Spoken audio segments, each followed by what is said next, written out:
I lost everything to the point where I just was disappointed in myself.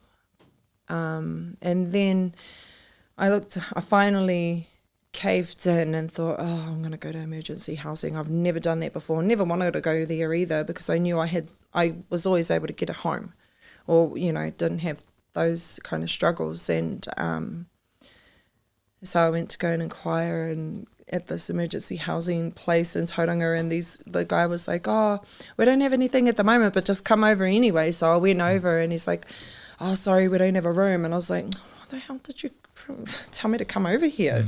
Yeah, straight away I'm just like, oh, another creep, you know, like, oh, I'm the last person you want to deal to if you're a creep.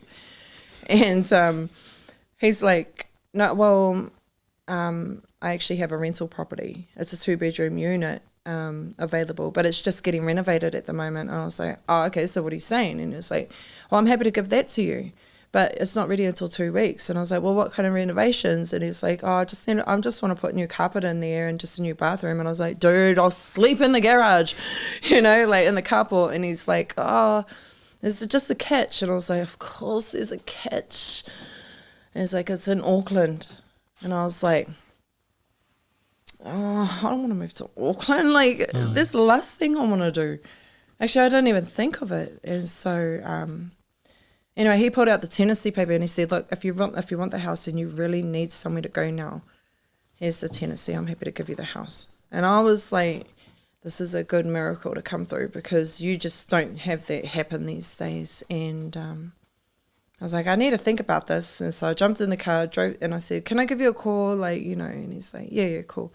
I drove down to the end of the road, and I turned around and I came back and I'm like, nah, I'll take it.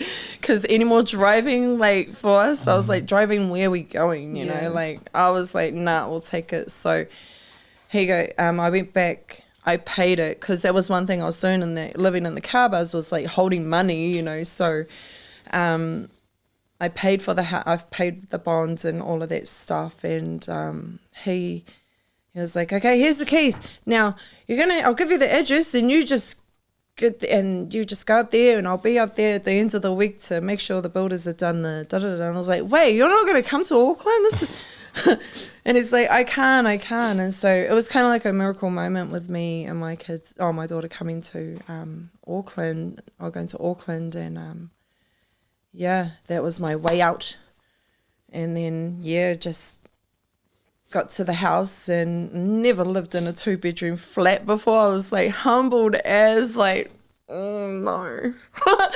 But we literally had clothes, suitcase, blankets in our car.